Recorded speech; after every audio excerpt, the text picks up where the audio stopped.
¿Cómo están, amigas y amigos de Manos Libres? Nuevamente con ustedes en este sábado ya. ¿Qué fecha es hoy? 5 de marzo. Llegó marzo, no nos dimos ni cuenta. ¿Les ha mordido marzo? ¿No les ha mordido marzo? A lo mejor les ha afectado ahí con el tema de las matrículas. A mí me mató las matrículas, me mataron.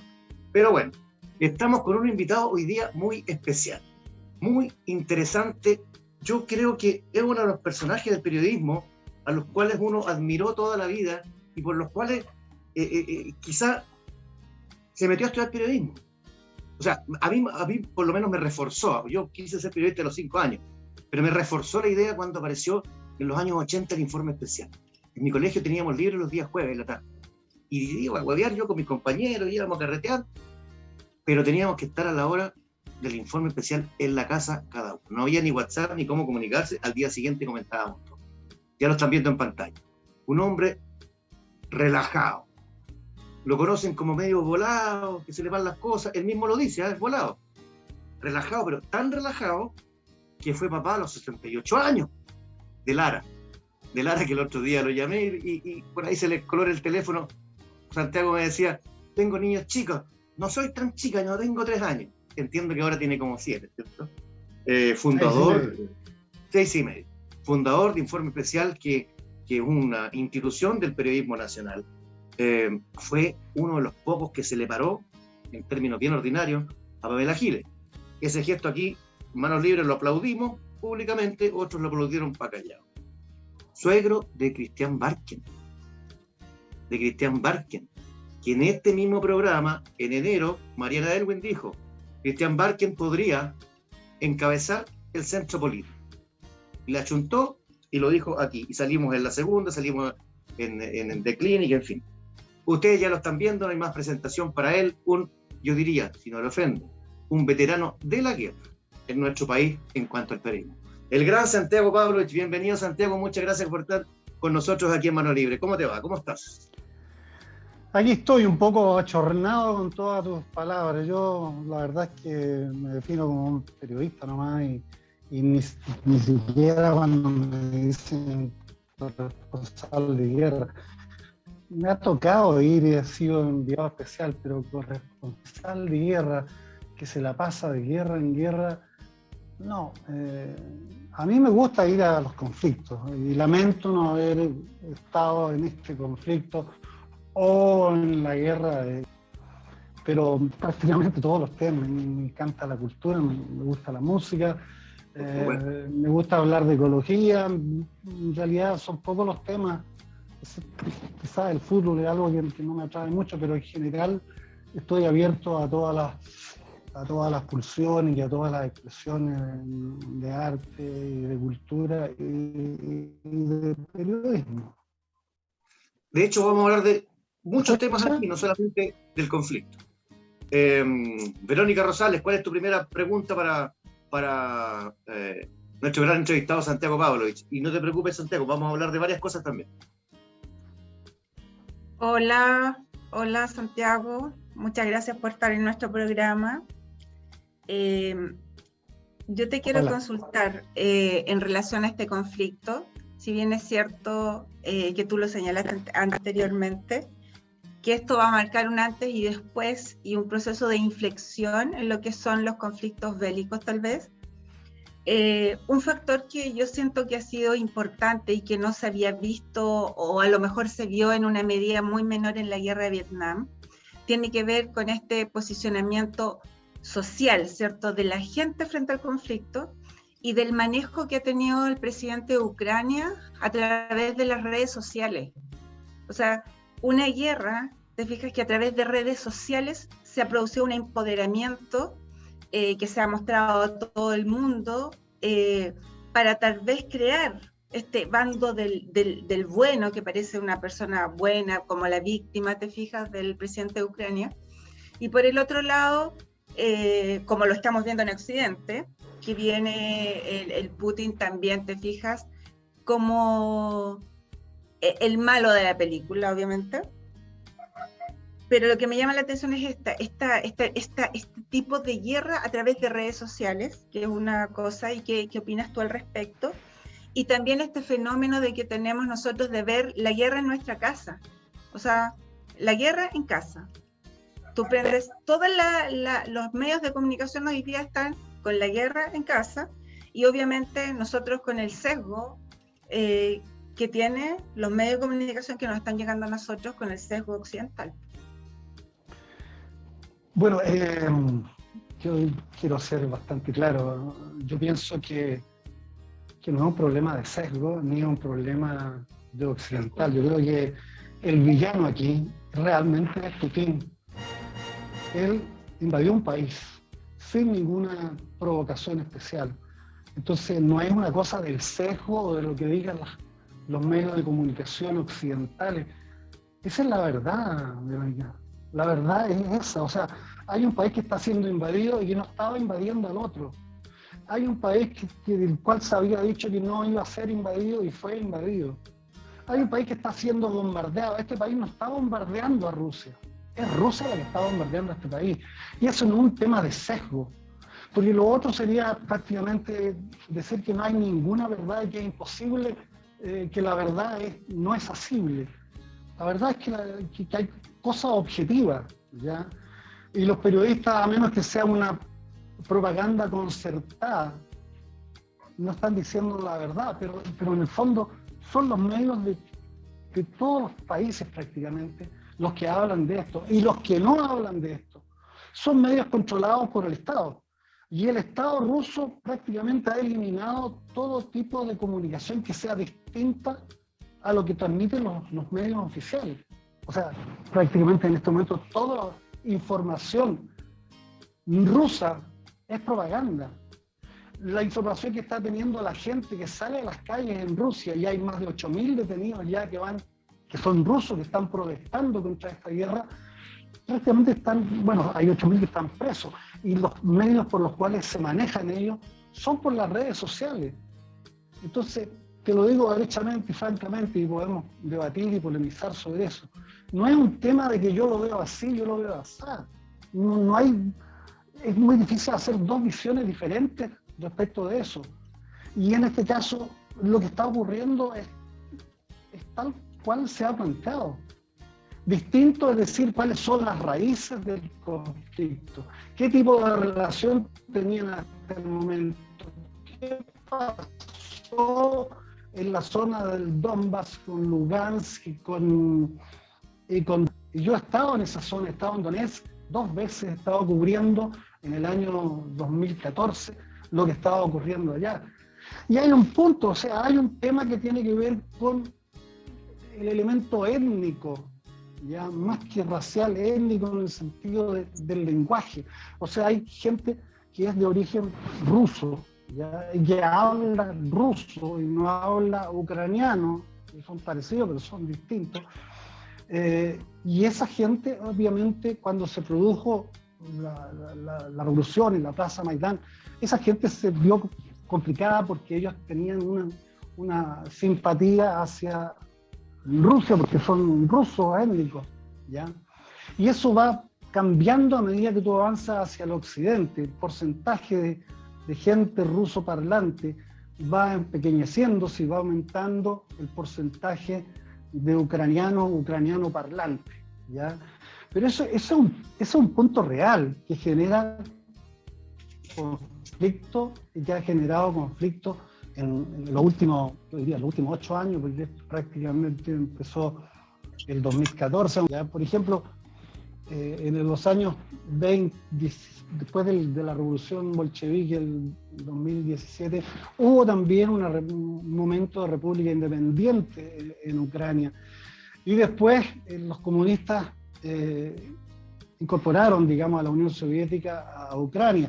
Y después, en el 30, 31, 32, se produjo una cosa muy terrible en Rusia en Ucrania, que se llamó el Holodomor, ¿ya?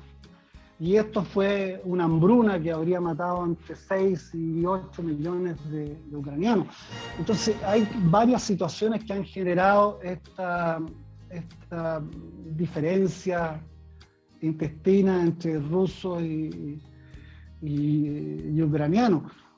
Los rusos ahora con Putin dijeron que iban a desnazificar y desmilitarizar a Ucrania. Entonces ellos podrían decir que había una influencia nazi o nazi-fascista en el gobierno actual, lo cual no es cierto, porque el propio presidente es de origen judío. No hay que olvidar que en Ucrania más de 1 millón de judíos ucranianos, bueno, fueron liquidados por los nazis. Así que hablar de estos temas es también delicado. Pero que hubo y que hay elementos fascistoides en Ucrania, los hay, pero también los hay en Rusia, digamos. Sí, por eso, Santiago, pero te hago el contrapunto, digamos. Cuando en Odessa hubo 46 o 48 o 50 muertos, más de 200 heridos en el 2014, cuando la manifestación ahí en ¿cómo se llama? En el Maidán, claro. Maidán, la plaza. Y cuando ha habido persecución étnica, cuando ha habido persecución hacia los rusos, cuando ha habido como una especie de limpieza racial, y cuando, por ejemplo, en repúblicas también anexas, como Uzbekistán, que en el año 91, después de la caída del muro de Berlín, se les obligó a los ciudadanos rusos a nacionalizarse uzbecos, o si no se iban del país en 6 meses, o como hace un año que se prohibió el idioma ruso en Uzbekistán, cuando son ciudadanos, o sea, era la Unión Soviética. Son complejidades que se dan dentro de una rearma, de una reestructuración de un territorio. Bueno, cuando yo estuve en Donetsk, en Sloviansk y en otros lugares del área de Donetsk, yo no advertí ese problema de que hubiera una represión contra los rusos. Lo que simplemente había era que el presidente entonces era ruso, Yanukovych, ¿ya? Pero hubo una reacción porque realmente la gente lo que quería era de alguna manera incorporarse a la Unión Europea. Ese fue el tema central. Yanukovych optó por seguir con una unidad con Rusia, y la mayor parte de la gente, la que participó en esa suerte de revolución, lo que quería era incorporarse con pleno derecho y ser parte de Europa, no ser parte de esta Rusia orientada, digamos, justamente hacia el oriente, digamos. Pero ahora todas las acusaciones de genocidio, no hay ningún elemento que demuestre que eso fue efectivo cuando estaba el presidente Zelensky, y menos ahora, y menos también con Poroshenko. En el fondo, lo que había fue una reacción de elementos prorrusos, de gente prorrusa, que realmente se sentía más cercana a Rusia, ¿ya? Y en el fondo ellos generaron esta revuelta, y cuando yo estuve allá, simplemente desalojaron las oficinas y construyeron República Independiente, con Denis Pushilin, que era el líder. Estuve incluso con él en una reunión de prensa, y comenzó justamente una suerte de guerra civil cuando se trató de conquistar el aeropuerto Prokofiev, que era el nombre del músico ruso. Pero finalmente los pro-Ucrania fueron eliminados, no eliminados, pero huyeron hacia el espacio interior, hacia el occidente de Ucrania, y el ejército ucraniano, digamos, formó una suerte de cerco alrededor de Donetsk y Lugansk. Pero como te digo, esas son partes de la historia. Pero realmente Ucrania, en este momento, lo que insisto yo, no fue el que estaba promoviendo ni una invasión hacia el otro lado, ni un ataque devastador contra Lugansk. Rusia es realmente un poder inconmensurable comparado con aceptar cuando se independizó las bombas atómicas y las fuerzas nucleares. No hay ninguna comparación. En punto de riqueza, de ingreso per cápita, el ingreso per cápita de Ucrania es, no sé, debe ser 7 u 8 veces menor que el de Rusia. Rusia es un país que en los últimos 15 o 20 años se ha enriquecido gracias al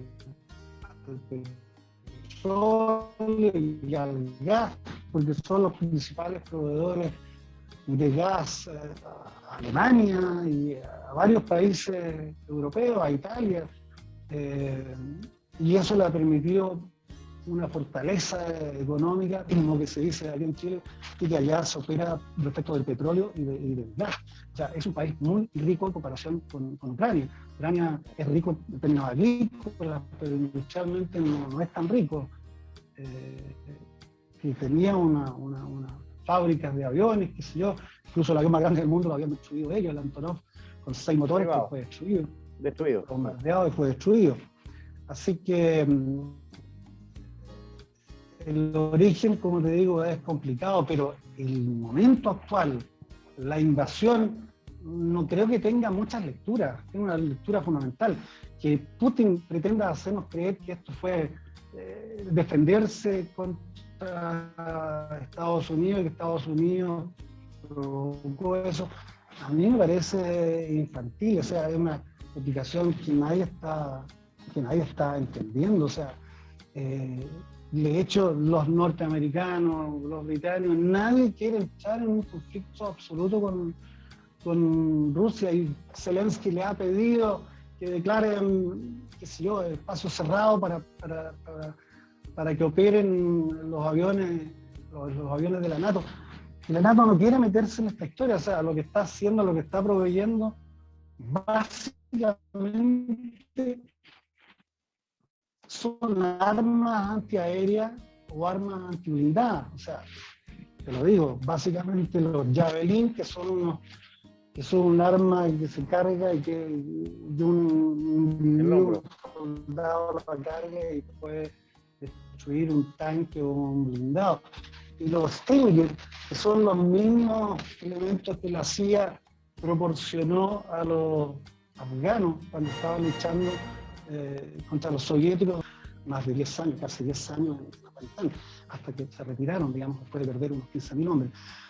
Ese tipo de armas es las que está entregando en este momento la OTAN y distintos países, los norteamericanos, a los ucranianos. Pero más que eso no hay tanques de la OTAN entrando a defender Kiev, no hay brigadas de soldados americanos, alemanes o suecos para defender a... De hecho, realmente los movimientos de Putin han fortalecido a la OTAN, que está bastante debilitada. O sea, con Trump no quería, siquiera se burlaba un poco de los países europeos porque no se defendían por su cuenta. Y en este momento, cosa que no había ocurrido antes, tú tienes países como Finlandia, como Suecia, siempre que históricamente han siempre, sido claro, neutrales. ¿Ya? No siempre, pero porque incluso Finlandia tuvo una guerra con Rusia en 1938, 39 por ahí, que a los rusos les costó en el fondo imponerse en ese conflicto con Finlandia, porque Finlandia es un país complicado, qué sé yo, pero Finlandia en este momento, y Ucrania, y Suecia, se sintieron amenazados por Rusia y dijeron, a ver, vamos a estudiar, incorporarnos a la OTAN. No se habían incorporado a los últimos, desde que se fundó la OTAN no estaban ahí, y en este momento probablemente se van a incorporar porque la invasión rusa provocó un cambio en todas partes. O sea, nunca habían tenido esta situación, porque antes las invasiones rusas, porque hay que recordar, los rusos, una vez que ganaron la Segunda Guerra Mundial en el año 53, invadieron Hungría. Después obligaron prácticamente a colocar el muro de Berlín. En el año 68, el año de la primavera de Praga, invadieron con tanques también Checoslovaquia. Entonces, ojo, no ha sido una conducta muy distinta a la que generalmente han hecho los rusos, ya sea cuando controlaban la Unión Soviética o ahora como país que realmente tampoco es comunista, porque los comunistas en Rusia están en la oposición. Putin encabeza un gobierno más bien conservador, muy cercano a la iglesia ortodoxa, una serie de cosas que no se habían visto en el tiempo de los soviéticos. Es un país muy nacionalista en este momento. Es un país que ocupó Crimea prácticamente sin que haya muerto ni un soldado. Y también es explicable porque Crimea, el 95-96% de la población era rusa. No sé si me están escuchando porque... Sí, no, perfectamente, Santiago.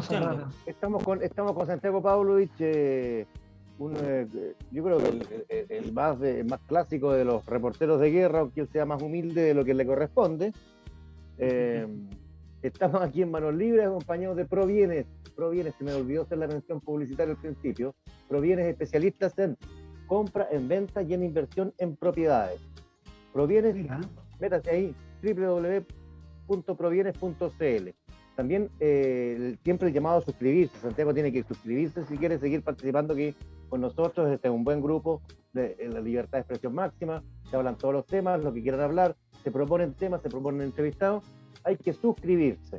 Y también quienes nos quieran escribir para hacernos críticas si quieren, para hacernos sugerencias, reclamos, propuestas de temas a la ciudadanía entera. Este es un programa ciudadano en contacto@comunidadmanosLibres.com.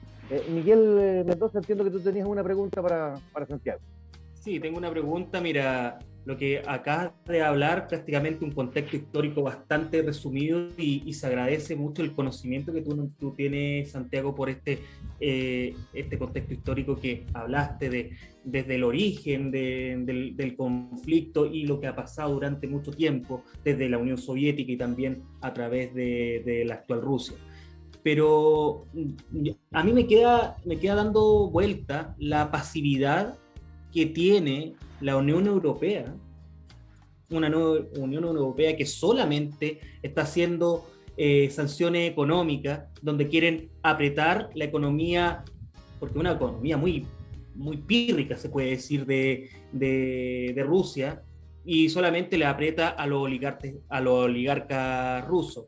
¿Qué piensas tú de esa conducta que tiene la Unión Europea hacia Rusia y realmente el comportamiento sumamente pasivo? ¿Qué piensas tú de eso? A mí no me parece tan pasivo. Lo que hay que ver es lo siguiente: ¿cuáles eran las alternativas que tenía la OTAN o que tenían los países de Europa Occidental en la Alianza Atlántica, que se llama, que cuando incorpora a Canadá y a Estados Unidos? La verdad es que las alternativas son pocas, porque en el fondo tú tienes que entrar a una guerra, participar en esa guerra, meter tanques, y esa alternativa es una alternativa de guerra nuclear. Exactamente eso. Si tú metes tanques norteamericanos y metes tanques alemanes, ¿ya?, se inicia una guerra total en Europa. Entonces, yo imagino que los tipos, Biden, los especialistas militares, se dan cuenta que esa no es alternativa, que realmente eso es el holocausto nuclear. Toda esta frase, el holocausto nuclear, este dicho, puede parecer catastrofista, pero es que es así, Mario. Los rusos tienen 6.500 ojivas nucleares. 6.500 nucleares. O sea, cada ciudad importante de Europa o de Estados Unidos podría recibir un par de ojivas nucleares, ¿ya? Y los norteamericanos tienen otras 6.500 ojivas nucleares. Y los británicos tienen, no sé, 250 ojivas nucleares. Y los franceses tienen otro tanto, ¿ya? Entonces, esa es una apuesta maldita, es una apuesta siniestra, una apuesta sumamente peligrosa. La guerra nuclear es una apuesta terrible, trágica, que puede ocurrir también, porque si alguien aprieta un botón equivocado, puede salir un cohete y después cuesta mucho costaría mucho explicar que en realidad fue un error, ¿ya? Pero se teme también que Rusia se ve más complicado si Putin no logra tener sus objetivos en Ucrania, si hay una defensa heroica del pueblo ucraniano. Podría Rusia lanzar una bomba atómica táctica, ¿ya? Que es distinto a una bomba atómica o termonuclear estratégica, digamos, ¿ya? Una bomba que simplemente, no sé, golpee un área no tan poblada para demostrar que hay una decisión política inflexible, implacable, de ganar este conflicto como de lugar. Ese otro riesgo tremendo, pero a mí se me hace difícil que incluso en esa condición la OTAN, las potencias occidentales decían hacer un bombardeo estratégico sobre Rusia. O sea, esa cuestión es inimaginable. Yo creo que, no sé si me están escuchando todavía, ¿no? Sí. ¿Sí? Bueno, es inimaginable para que llegara el momento de un ataque nuclear, la OTAN y los norteamericanos, ellos tienen que tener una suerte de consenso. Y el único consenso que se produciría sería si tú tienes un ataque nuclear sobre Europa o sobre Estados Unidos de Rusia. Y eso está dentro de lo que se llama el MAC, que es la destrucción mutua asegurada. O sea, en este momento la capacidad de los dos bloques, de la OTAN y de Rusia, es la siguiente. O sea, yo puedo lanzar un primer ataque nuclear sobre Estados Unidos y sobre Europa, pero en menos de 10, 20 minutos Estados Unidos sabe que fue lanzado un ataque nuclear. ¿Y qué es lo que hace? Tiene tiempo suficiente para lanzar un ataque de respuesta que sea igual o más devastadora que el ataque que hizo Rusia. Y eso se habla, los gringos elaboraron este concepto del MAD, que significa Mutual Assured Destruction, destrucción mutua asegurada. A pesar de que alguien pegue el primer puñetazo, ¿ya?, va a recibir de tal manera una respuesta que va a ser igualmente aniquiladora. Eso básicamente es lo que se entiende, porque realmente los cohetes, cuando salen de sus silos en Rusia, los norteamericanos y los europeos saben que ya viene un ataque en camino, ¿ya? Santiago, ¿tú crees que se puede producir una tercera guerra mundial? O sea, si tú hay una posibilidad que tiene que ver con o mandó una señal rara, o que hay un tipo raro o loco en Estados Unidos. No sé si se acuerdan de la película Doctor Strange, o Doctor Insólito, que había un tipo que recibió mal la disposición, no pudieron anular la orden de atacar a Rusia. Un condoro. Un condoro, pero el tipo que no recibió siguió apuntando hacia Rusia en su avión que transportaba esa bomba atómica, la bomba termonuclear. Y después, en medio del viaje hacia Rusia, no podía, la bomba, hicieron la orden de que bajara del avión esta bomba, pero la bomba, hasta que uno de estos norteamericanos, decidió ir, bajar y sentarse arriba de la bomba y destrabarla para que cumpliera su misión en Rusia, ¿ya? Y es muy divertido porque realmente el tipo se subió, fue cabalgando con un cowboy y con un sombrero de cowboy arriba de la bomba para generar el infierno nuclear. Porque te digo, esto es exactamente por los dos lados. O sea, los rusos saben si Estados Unidos lanza un primer ataque nuclear. Los rusos saben si de un submarino nuclear fueron arrojados cohetes del tipo Poseidón para atacar con Rusia. Eso lo saben. Entonces, esta destrucción mutua asegurada es el gran temor que ha mantenido de alguna manera la paz.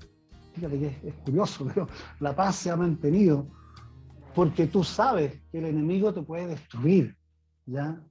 Que tiene los cohetes apuntando a las principales ciudades rusas y a las principales, tienen a Nueva York y a Washington y a Detroit y qué sé yo, y los norteamericanos y los europeos tienen a, no sé, a Moscú y a Vladivostok y en fin, a todo lo que se le ponga en la cabeza. Esa es más o menos la situación, por eso yo dudo que se llegue a esa tercera guerra mundial, pero es una preocupación evidente porque cualquier error puede generar un conflicto de proporciones que ya simplemente va a ser la destrucción, no sé si de toda la humanidad, pero de buena parte de la humanidad. Santiago, antes de darle el pase a Marcelo, una situación así que tú describes, digamos, un error, lo que sea, un error o una decisión, digamos. Alguien que apriete el botón puede involucrar eso a la destrucción del planeta. Mira, los que aprietan los botones en general tienen códigos, no es una cuestión de que cualquiera apriete un botón. O sea, hay códigos especiales. El presidente Putin y el presidente Biden andan con un maletín y andan con todos los datos y los códigos. Y esos códigos tienen que ser refrendados por todo un equipo, no es, a menos que haya un ataque inminente y probado. Entonces tú prácticamente haces que toda la cohetería de cualquiera de estas naciones que tienen esa cohetería empiece a operar. Pero no es llegar y apretar un botón. O sea, hay un código especial que se mantiene y en el cual tú tienes que pensar que a lo mejor un presidente se vuelve loco, ¿ya? Podría venir un ataque raro en la cabeza y decir que hay que bombardear a Estados Unidos, hay que bombardear a Rusia.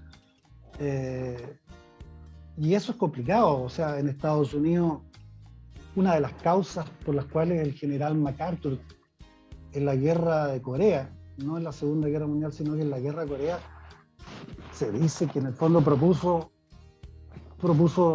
usar armas nucleares contra los coreanos, ¿ya? En definitiva lo sacaron porque esa propuesta era delirante, era demencial y nadie siguió a MacArthur en esa propuesta. No soy un especialista, no he leído tanto de este tema, pero es lo que recuerdo, lo que tengo en la cabeza respecto de lo que pasó con MacArthur cuando aparentemente propuso usar armas nucleares para ganar la guerra en Corea. En definitiva, eso llegó a la partición. Una de las cosas que yo supongo que podría pasar en Ucrania es algo como lo que ocurrió en Corea, que la parte en la cual hay un predominio étnico, nacional, ruso, se separe y la otra parte que tiene un sesgo más occidental, bueno, se separen también y se crea una nueva frontera. No sé si lo va a aceptar, pero me da la impresión de que podría ir por ahí la cosa, que la zona dos Ucranias de Rusia, que Rusia podría haber dos Ucranias está ocupando, Mariupol. Es la sensación que yo tengo, pero no sé, te digo, no soy un especialista, pero a mí me parece que Rusia no va a volver a los límites anteriores, ¿ya? Porque volver a los límites anteriores para Rusia, para Putin, significaría una humillación muy grande. Es decir, yo no sé si él podría seguir al mando de ese país, a pesar de que tiene mucho apoyo, pero sería un tremendo fracaso. Ya está teniendo consecuencias, ¿no? En Rusia no hay nadie que haya salido a marchar a favor de Putin, que haya salido con bandera rusa a celebrar esto. O sea, en la guerra de Crimea, bueno, hubo rusos que salieron a defender la anexión de Crimea, pero ahora no ha salido nadie a las calles a defender la invasión, o sea, al revés, la gente está más que asustada, está preocupada y aparte están empezando a morir muchos soldados rusos. O sea, hace 3 días reconocieron 500 muertos, 500 soldados muertos. Ayer mataron a un general ruso, un francotirador ucraniano en Ucrania. Antes había sido muerto un señor Tugashev, que era un general checheno, porque Rusia tuvo una guerra en Chechenia también. La ciudad la hicieron, se puede decir a rato, que le hicieron mierda, la ciudad de Grozny, ¿no? La destruyeron por todos lados. Y nosotros en Fútbol Especial estuvo en Grozny, y era una cuestión devastadora. Eliminaron a todos los chechenos que estaban contra Rusia y se generó un grupo que es el que gobierna en este momento Chechenia, que es prorruso. Y de hecho mandaron tropas chechenas que se conocen por ser muy valientes, muy audaces, muy brutales, ¿ya? Y a este general checheno lo mataron los ucranianos. Entonces, esta posibilidad de que retrocedan completamente a los límites anteriores, yo la veo poco factible. Que avancen y tomen toda la Ucrania, a mí también me parece difícil, porque Ucrania es un país grande. Ucrania tiene menos que la superficie de Chile, pero tiene superficie prácticamente toda agrícola, es un país más bien plano, ¿ya? Y 600.000 kilómetros cuadrados es muy grande, o sea, tú tienes que tener, para impedir las guerrillas, para impedir a francotiradores ucranianos, tendrías que meter y tener ahí prácticamente durante años una guarnición de, no sé, 100, 200.000 soldados. No, que tenecedor el panorama, Santiago. Te agradecemos que estés aquí con nosotros en Manos Libres, es un humilde programa con la mayor libertad de expresión. Marcelo Centeno también tiene preguntas para ti. Marcelo. Sí. Santiago, yo estoy de acuerdo con, primero saludarte, realmente para nosotros, por lo menos para mí, es muy grato tenerte en el programa. Como decía Mario, admirador de tu labor periodística desde siempre, digamos. Y la pregunta, en general uno ve que cuando hay conflictos armados siempre hay una razón detrás de ellos. Los problemas internos, ¿cierto? Las ambiciones de expansión territorial, el imperio que quiere crecer, digamos, que necesita más dinero, que necesita oro, que necesita trigo.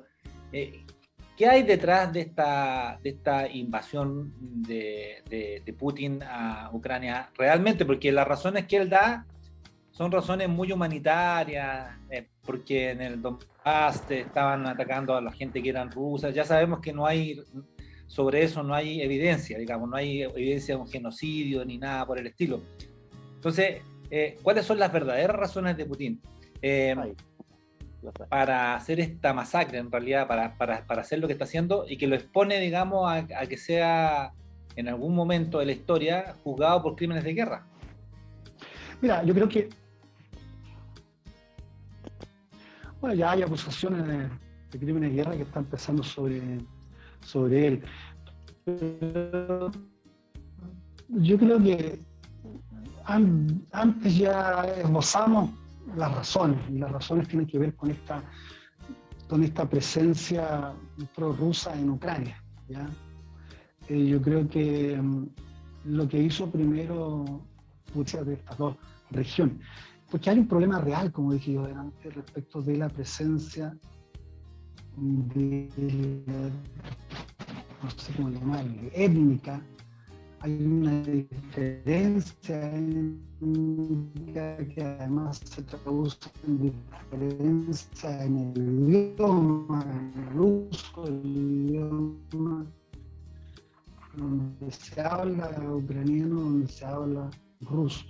Y en el este, esta sensación de amistad de Ucrania con la Rusia, con la madre Rusia. Yo creo que ese es un elemento bastante importante. Y si además cuando él hizo la anexión de Crimea y cuando apoyó a la gente de Lugansk no hubo una gran reacción internacional. Yo creo que en el fondo Putin dijo, bueno, entonces no hay problema, no van a reaccionar de la manera que han reaccionado. Porque hay una sensación también en muchas partes del mundo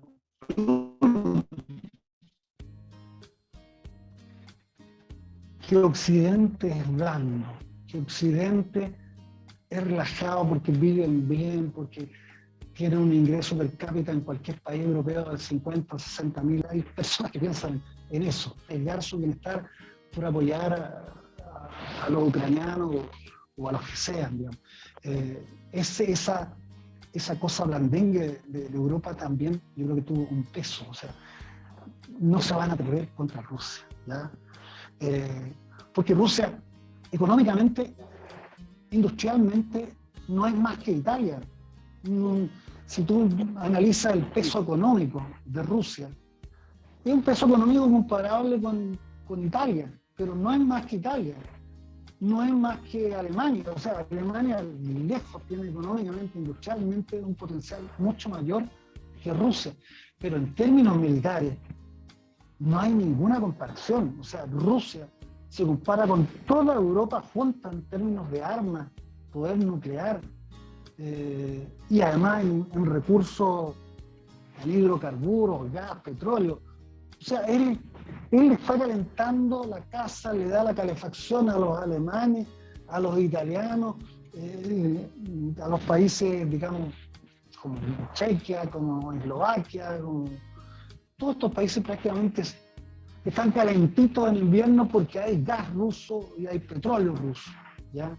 Así que yo creo que lo fundamental aquí es un elemento nacionalista y un cálculo quizás equivocado o correcto, dirán algunos, que hace Putin, porque antes, cuando atacó Chechenia, porque la destruyó completamente, y ahora se reconstruyó, cuando se anexó Crimea, nadie reaccionó mucho.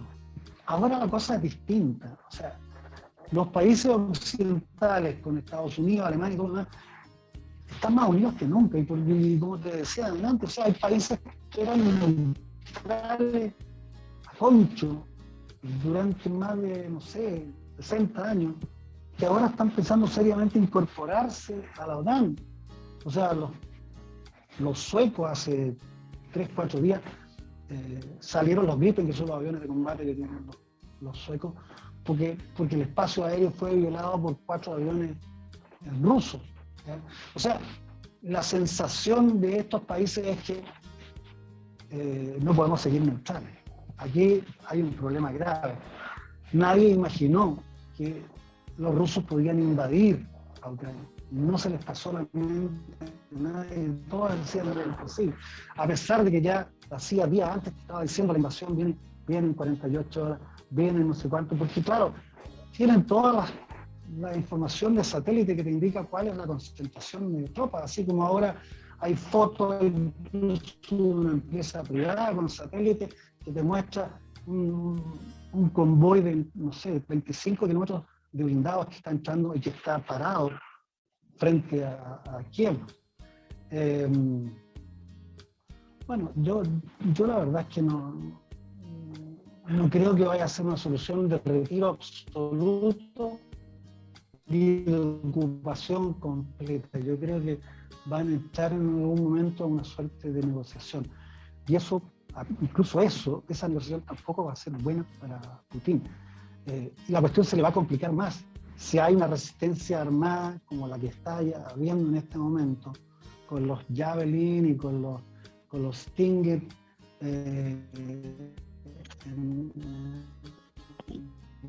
parte de los ucranianos. Si matan a Zelensky, si matan a los ministros y a los que están organizando o articulando la defensa, bueno, probablemente puede venir un desbarajuste y una desmoralización de los ucranios, y en lugar de tener 1 millón, 2 millones, van a ser, no sé, 4 millones de refugiados en Europa. Estamos en Manos Libres, acompañados por Provienes, especialistas en compra, en venta y compra, venta, arriendo y también inversiones en propiedades. www.bienes.cl. Suscríbanse, amigos, suscríbanse. Es muy fácil en nuestro canal de YouTube, Manos Libres, el que tiene la mayor libertad de expresión. Aquí han pasado mucho, ¿no? Aquí han pasado mucho, Santiago. Aquí han pasado varios y dicen lo que quieren y después en la tele no doy. Así que te agradecemos que estés aquí con tu total honestidad. Y quienes quieren comunicarse yo creo que en la tele lo están diciendo, fíjate, no creo que estén desinformando los periodistas que están allá al canal. No estoy hablando de este tema, en general, los políticos dicen aquí cosas que no dicen allá.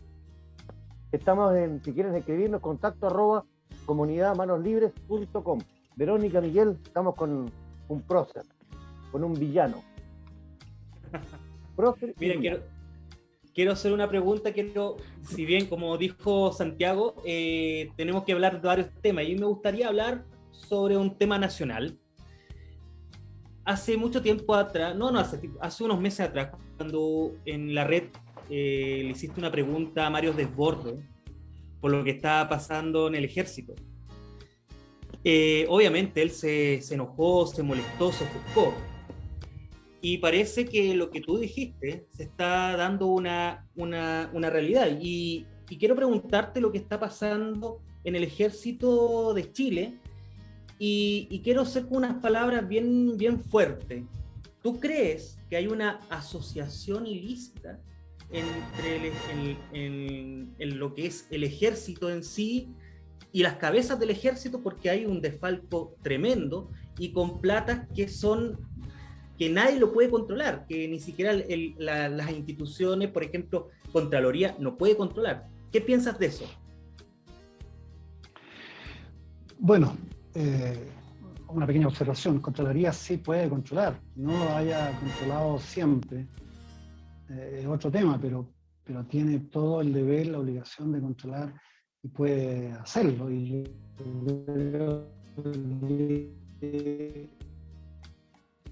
este Contralor está haciendo la pega. Estos programas sobre estos temas, ¿no? Lo que no pensé que podía ocurrir tan pronto era que Romy Rutherford acusara y culpara y prácticamente, probablemente de alguna u otra manera, el jefe del ejército, que hasta ayer o hasta anteayer ejerció el mando del ejército. Pero yo creo que esa corrupción en el ejército, también en Carabineros y en general en todas las Fuerzas Armadas, es una herencia del pasado, entre otras cosas, porque siempre se dejó el tema de los carabineros, el tema de los militares, a los militares. Y la concertación, una de las cosas que, y aparte de eso, los políticos prácticamente no hay, excepto con los dedos de esta mano, especialistas civiles en temas militares, ¿ya? No hay, ellos no saben qué tipo de armas son los que necesita Chile, son adecuados los Leopard comprados en Alemania, son adecuados los F-16 comprados en Estados Unidos, tenemos las armas adecuadas para defendernos en un barrio que es complicado para Chile. No sé si me están escuchando. Sí, obvio, sí. ¿Sí? Sí. Bueno, este es un barrio complicado para Chile porque ha tenido guerras y conflictos con sus vecinos, por lo tanto no es un país que pueda decir, no, yo ahora me desarmo, no tengo más fuerzas armadas, y qué sé yo, voy a ser como Costa Rica y solamente voy a tener una policía y chao. No, esa cuestión no se va a dar en un país como Chile, no puede darse. Yo soy respetuoso, me encanta la historia de Chile, que era el ramo en que me sacaba mejores notas siempre en el colegio. Pero yo creo que lo que ocurrió en el ejército, o sea, y ahí se abrió una caja de Pandora. Los generales ya tenían acceso a unos gastos reservados. Yo no me acuerdo las cifras, tenía aquí en la cabeza, no, pero eran como 1.200 billones de pesos al año, un cupo en dólares que no me acuerdo cuánto eran, 100.000, 120.000 dólares. ¿Ya? Pero eso, de acuerdo con la ley, se tenían que rendir a la Contraloría con un documento que decía: certifico que todos los gastos que hemos incurrido, o que todos los dineros de los gastos reservados se han invertido adecuadamente de acuerdo a la ley. Pero sin ninguna boleta, sin ningún documento que acreditara en qué se gastó la plata. Claro, tú puedes decir, bueno, esa plata estaba destinada a actividades de inteligencia o de contrainteligencia, a contratar un tipo, no sé, que espiara los barcos, los buques de guerra en Titicaca o la situación en Argentina. Lo que te quiero decir es que lo que te decía, que se abrió una caja de Pandora, porque empezamos a saber en qué se gastaba la plata de los gastos reservados. Y buenos volúmenes o altos volúmenes de esa plata destinada a gastos reservados se gastaban en comprar cosas para la casa o en viaje. Después se abrió una nueva lista que se llama pasaje y flete, ¿ya? Pasaje y flete significaba que un oficial que tenía que viajar a Bosnia, o que tenía que viajar a Francia para ver en los cohetes los misiles Mistral, ¿ya? Bueno, el ejército pagaba el pasaje, que era el volumen más caro, qué sé yo, y él podía agarrar esos pasajes, traducirlos en dinero y buscar otros pasajes más baratos, o simplemente usar el dinero para meter a su señora en un viaje que no tenía nada que ver la señora, pero para viajar. Y eso ocurría con muchos oficiales, especialmente generales, coroneles,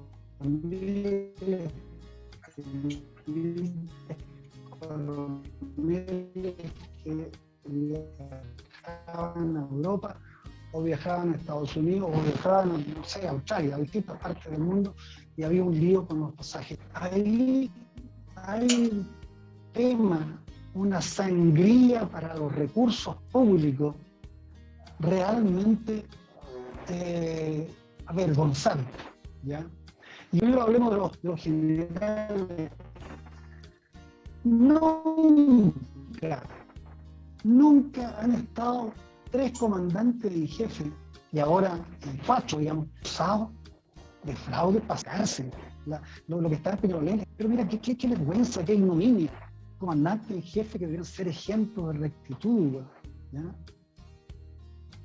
Acusados de mal uso de recursos públicos, de haberse enriquecido. Hay un general que se dedicaba a comprar de Porsche, no sé, de Audi. Eso es lo que indigna, ¿ya? Porque mucha de esa plata que no lo correspondía podría haber sido, no sé, va a ser usada en tantas cosas en un país que tiene requerimientos, necesidades, desigualdades tremendas. Entonces eso no solamente te indigna, sino que te da rabia, ¿ya?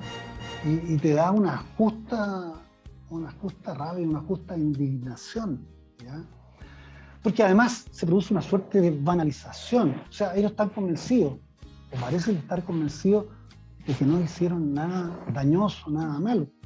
Pero ellos saben perfectamente que el dinero que se quedaron de los gastos reservados, de los pasajes, de los fletes, de muchos pequeños vicios, eran irregularidades. Eso no se debía hacer.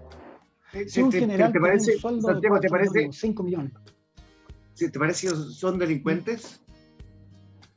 Bueno, sí, me parece que son delincuentes.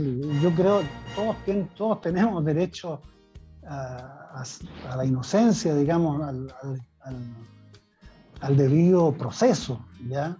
Pero hasta el momento lo que hay son una acumulación, un amontonamiento de delitos, ¿ya? Entonces, en ese sentido, son delincuentes. Puede que, no sé por arte de qué brillantez, leguleya, pueden quedar libres de polvo y paja, pero lo veo dudoso porque Izurrieta confesó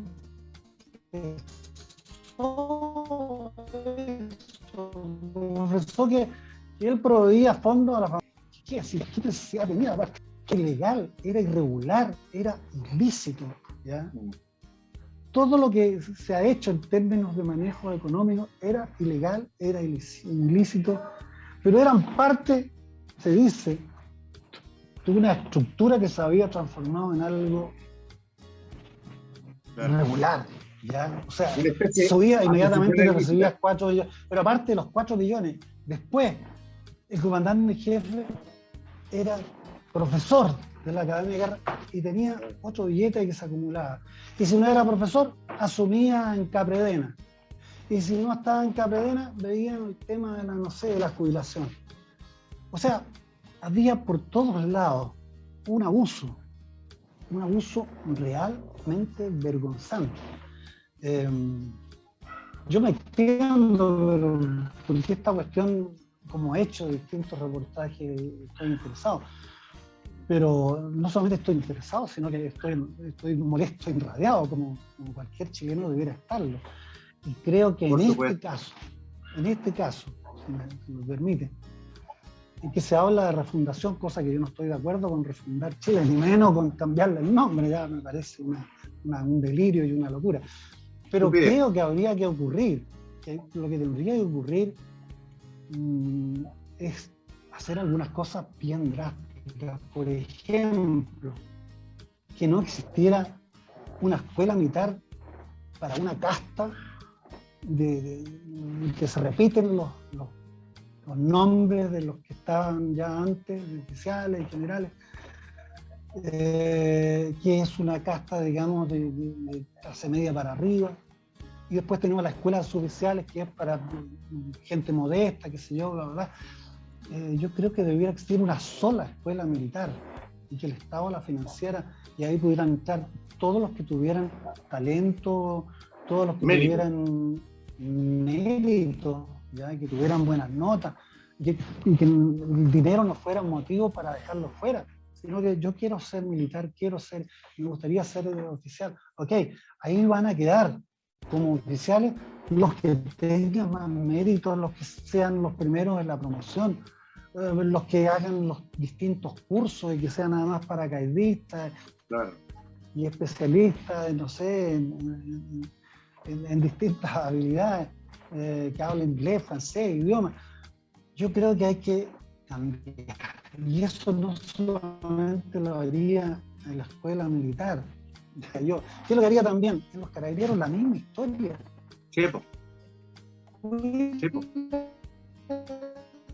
Carabineros, para todos los carabineros. Y eso van a ser tenientes, capitanes, generales, en el caso de la Fuerza Aérea y de la Marina. Bueno, exactamente lo que yo sé que esta es una cuestión, es un sueño loco. Y yo creo que podría ser. Hay países en los cuales se hace eso. Israel tiene un sistema bastante democrático de acceso a eso. Y los que son los tipos más talentosos, son los brillantes, son los genios, ¿ya? Son los tipos que además participaron en combate o han estado en pelea. O sea, hay una serie de elementos meritocráticos que permiten a ellos ascender y transformarse en líderes del ejército, porque en el fondo necesitamos líderes también en ese ámbito. Así como hay líderes políticos, también necesitamos líderes militares. Ya, ¿qué más? Por supuesto, la Verónica Rosales te va a hacer la próxima pregunta. Estamos en Manos Libres, acompañados con Provienes. Hay que hacer la mención publicitaria, pues bueno, si tú sabes que uno vive de algo. Especialistas en compra, venta y arriendo, y también en inversiones en propiedades, www.provienes.cl. Y escríbanos. Mira, yo voy a decir una cosa. Le queremos agradecer a la señora, a Verónica Espinosa Hernández y a César Alarcón, que se han comunicado con nosotros. Desde hoy, mira, lo inauguró Santiago Pavlovich. Tenemos el contacto de @comunidadmanoslibres.com. Y desde hoy Santiago Pavlovich se tiene que suscribir ahí, tiene que ayudar la mujer, el hijo, no sé quién lo va a hacer, pero tiene que suscribirse a nuestra comunidad y suscribirse al YouTube nuestro. Verónica, tú tienes también una pregunta para Santiago. Sí, tengo una pregunta que me surgió a raíz de lo que recién estaba hablando, que señalaste que Un hay vasito de mucha agua. falta de conocimientos. ¿Me escuchas? ¿Me Sí, escuchas? te escucho. Estoy pidiendo un vasito de agua nomás. Que hay como una falta de conocimientos desde los políticos, ¿cierto?, de cómo debe funcionar la estructura y los equipamientos, armamentos, ¿cierto?, que necesitan para eso. ¿Cómo crees tú que se solucionaría eso? ¿Profesionalizar más o tener un nexo con el área gubernamental? ¿Cómo lo ves tú eso? La verdad es que no te podría decir. Yo creo que simplemente profesionalizando, incorporando a la Academia Nacional de Estudios Políticos y Estratégicos a más civiles, o que los civiles buscaran meterse ahí. De hecho, hay un dirigente comunista que se metió en la ANP y en el fondo en este momento es subsecretario de Defensa. Yo creo que hay que procurar tener una masa crítica de especialistas civiles en temas militares. No significa que no haya militares en esto también. O sea, hay militares que son seguramente muy inteligentes, muy instruidos y viajan mucho, conocen de armas más. Pero en Estados Unidos hay todo un estamento civil en materia de defensa y militar. Los tipos saben de qué se trata. Y si van a incorporar una nueva arma estratégica, táctica o simplemente un nuevo fusil de combate, ellos saben y sacan la cuenta. Y claro, ven cuánto cuesta esto. ¿Necesitamos el F-16? Sí, pero los rusos tienen un Ilyushin que puede ser mejor que nuestro avión. Entonces, hagamos una inversión en generar un avión con más capacidades que el Ilyushin, que cuesta más. ¿Ya? Sí, pero eso nos va a costar, en lugar de los 60 millones de dólares que cuesta el F-16, nos va a costar 105 millones de dólares. Bueno, tenemos que hacer el cambio. Y eso pasa en general con las armas, con los tanques, con todo lo que se construye de las armas, realmente un campo de creatividad humana. ¿Ya? ¿Qué arma voy a usar? Por ejemplo, ahora los rusos estaban usando un arma que se llama termobárica, que es un arma que tú tiras la bomba y la bomba como que se chupa todo el aire y genera una explosión tremenda, cosa que no se conocía antes. Esto va avanzando constantemente. El primer ataque ruso fue con misiles que destruyeron 203 instalaciones militares de los ucranianos. Eso no se tenía idea. Hace 30, 40 años no existían los misiles de crucero. Y ahora los misiles de crucero, mientras estuve yo en la guerra contra Irak, estaba en un hotel en que estaba observando el bombardeo. Oye, y veía los misiles y los cruceros y caían justamente donde lo habían mandado. Se equivocaron un par de ocasiones los gringos, pero realmente era bien, ¿cómo decirlo?, quirúrgico. Cuarteles, centros de comunicación y comando, algo muy parecido a lo que hicieron todos. No hicieron concentraciones de tropas, sino de comunicaciones. Echaron abajo el Ministerio de Defensa, aquí también en Ucrania. No fue muy distinto a cómo operan los norteamericanos, porque en estos temas se van copiando incluso. Los rusos han desarrollado un tanque nuevo que parece que es bastante invulnerable, que se llama el T-14, transformándose, innovándose año a año. Y a pesar de que uno puede hacer muy de casi todos civiles, pero también militares, 200 tanques, Leopard, de la guerra de Corea, que ya se usa como para blancos. ¿Ya? Ellos saben las fragatas que tenemos y las que estamos comprando y las que vamos a dejar en desuso porque son muy gastadoras.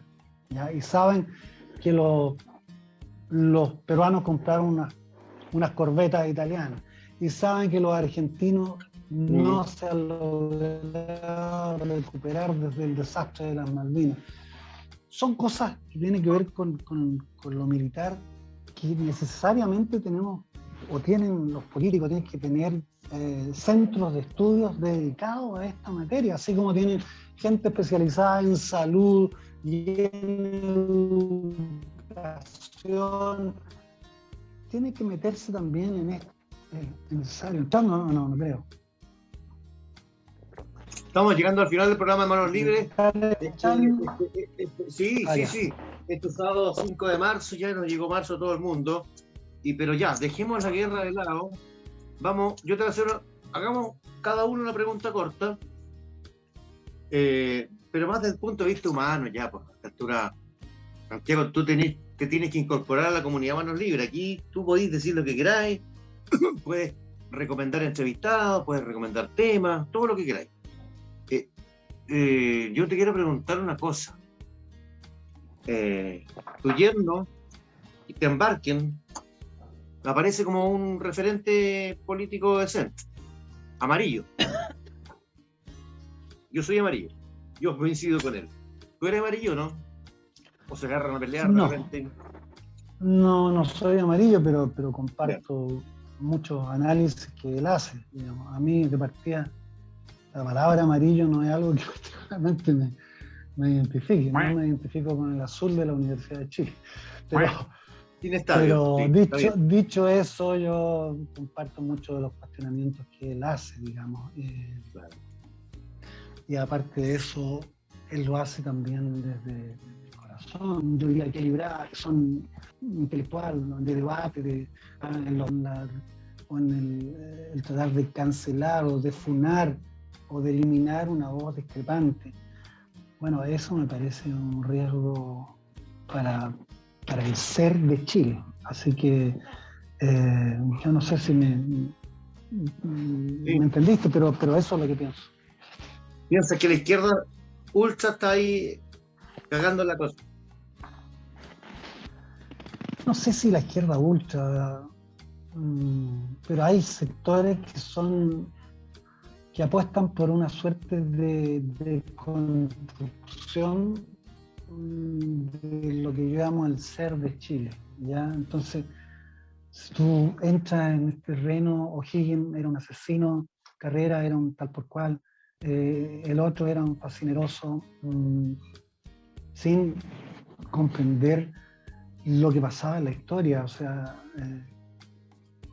lo que fue la historia, lo que fue el legado, porque los hombres y las personas que hicieron la historia de Chile tienen luces y sombras. Entonces pretender que teníamos puras almas impecables, impolutas, es un error también. O sea, Chile tiene historia, tiene imagínate qué mayor sombra que la guerra civil. La guerra civil que ocurrió después de la guerra con Perú y Bolivia. En esos combates, ahí por Curauma, Concón y Placilla, murieron más soldados chilenos que en toda la guerra del Pacífico. Entonces, son cosas tremendas. O lo que pasó con la dictadura, o sea, el baño de sangre que tuvimos, que fue una herida que no cicatriza, y difícilmente va a cicatrizar, nunca. Y que hay gente que todavía defiende lo que ocurrió, digamos, las torturas, las vendas sexy, los lugares de confinamiento, los está asesinatos aquí. El micro documentado del corto que habla de Bestia. Tú tienes que saber perfectamente en quién fue inspirada Bestia. El corto de Hugo Covarrubia, que está nominado al Oscar. La gente, fue claro. En la carabinera que se llama. Entonces, bueno, que han dejado herida a mucha gente y que el alma, uno habla de alma, bueno, el alma de este país todavía no se recupera. Pero de ahí a plantear temas como alguien dijo, hay que expropiarlo todo.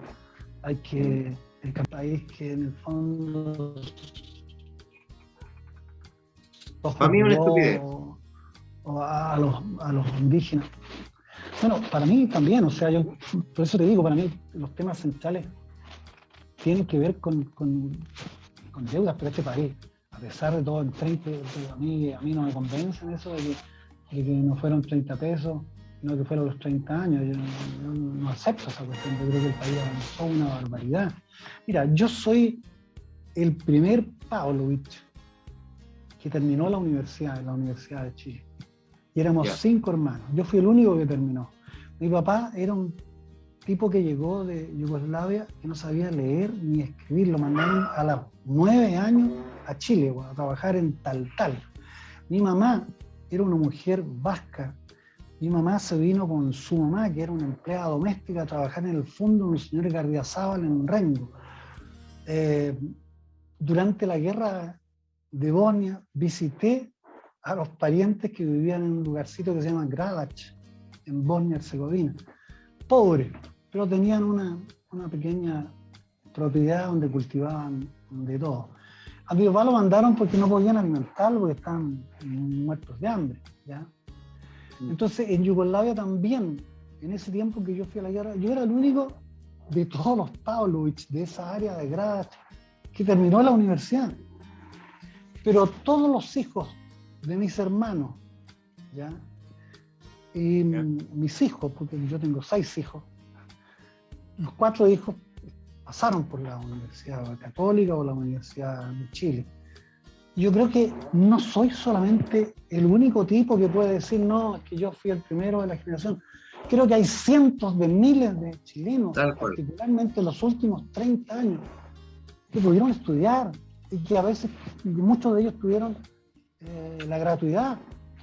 Yo no tuve la gratuidad, pero tuve una suerte de bono de la Junta Nacional de Auxilio Escolar y Beca porque mi mamá no tenía ingresos y mi papá se había muerto, ¿ya? Pero tuve esa ayuda del Estado, de la Junta Nacional de Auxilio Escolar y Beca en esos años, los años 60, fines de los 60.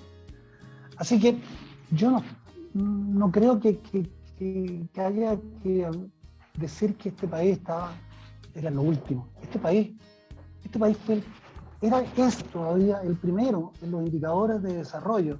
Chile es el primer país antes que Argentina, antes que Uruguay, y lejos atrás está, o sea, muy cerca está Cuba, también después de Chile, está Costa Rica, ¿ya? O sea, Chile alcanzó ciertos niveles de desarrollo, pero claro, no alcanzó los niveles de tener pensiones decentes para la gente, no alcanzó para tener sueldos, que son las cosas que nosotros tenemos que dar, o sea, ver salud de calidad, y que la educación sea educación de calidad, y que los colegios, los liceos sean de calidad y tengamos profesores bien pagados. O sea, yo veo ahí los temas centrales, y los temas centrales para mí, lo digo con todo respeto, pero no es la plurinacionalidad, son mejorar las pensiones, mejorar la salud, mejorar la educación, hacer un país más inclusivo. Eso yo creo que son los temas centrales, al menos a mí, juicios son los que más me importan. Lo que yo creo que efectivamente el país necesita modificaciones, cambios, mejorar la distribución del ingreso.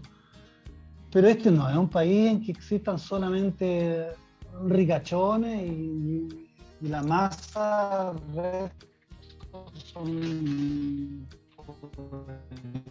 un país.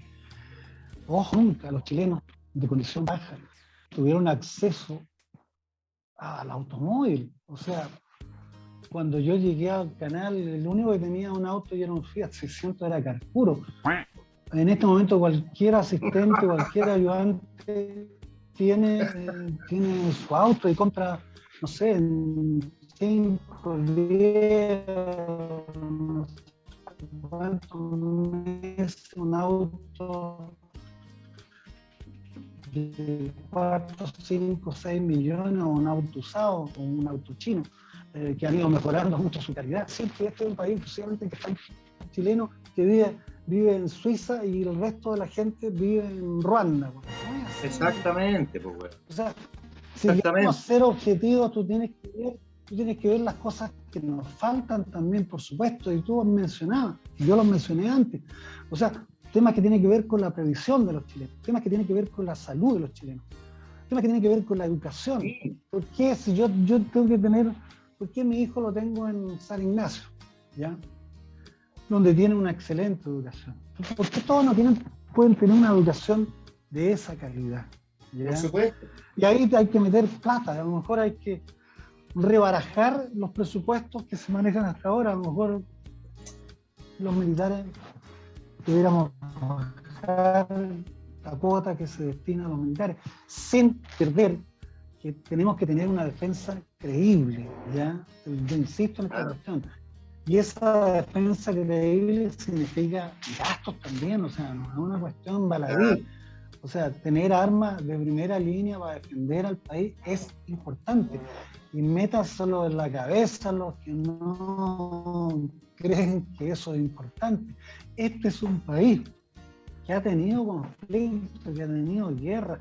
Todavía hay gente en otros países que está siempre soñando con un revanchismo o con reocupar especialmente zonas del norte del país. Yo hice un reportaje, había un reportaje que decía que en el año 1985 los peruanos estaban preparando un asalto. Hay todo un estudio de varios, no recuerdo los nombres, Lo vi. y que había toda una fuerza que iba a descender en paracaídas detrás de Iquique y otra fuerza que iba a avanzar, porque en ese momento ellos tenían tanques rusos, T-55, que iban a avanzar en la parte a tomarse a Arica rápidamente. O sea, había un estudio, y hay un estudio que ellos tuvieron y estudiaron la posibilidad de tomar esa área justamente en un momento en que Chile, con el abuso contra los derechos humanos, prácticamente nadie le vendía un cañón ni un fusil a Chile. O sea, los ingleses, los trabajadores ingleses, los Hawker Hands, y eso, el desprestigio que nos provocó la Junta Militar era tremendo. Bueno, pero tampoco debemos arriesgar lo conseguido. O sea, esta realmente planificada, bueno, es una locura. Planificar que hay que nacionalizar todo el pobre también a ningún país del mundo. Pero hay cosas que yo creo que es forma de industrialización, commodities. Bueno, a ver qué pasa. ¿Qué es lo que pasa con abrir nuevas posibilidades de industrialización, de desarrollo de tercera etapa, sin dejar la primera etapa? Porque Australia es un país que se extractiviza también, ya que vive de minerales que saca, pero además se ha ido industrializando. Y eso ocurre con varios países, con esfuerzos que se han hecho, bueno, en Corea primero, en Indonesia, en este momento en Malasia, que sin dejar de obtener recursos por los commodities, además están tratando de industrializarse, a veces de una manera más bien chapucera, otras veces de manera más bien de explotar la mano de obra barata. O sea, los chinos, los coreanos partieron industrializándose con sueldos miserables que se le pagaba a la gente. O sea, claro. No sé si alguno de ustedes ha estado en China. Yo he estado varias veces en China y obviamente estuve desde el 80 cuando intentamos subir el Everest, y realmente ellos ganaban nada y se vestían ya sea con un buzo azul o el uniforme verde y nada más. Ahora tú vas a China en 30 años, han progresado una barbaridad. Hay un partido comunista, pero hay un sistema capitalista con muchas personas adultas y ¿cómo se llama? De Mao. Lo que tiene que hacer es cazar ratones. Entonces, en el fondo decía, no me importa si es capitalista o no. El sistema tiene que permitir que la gente viva mejor, gane más y que el país se industrialice. En 30 años. Los chinos están en el espacio y van a generar su propia estación que va a circunvolar la Tierra.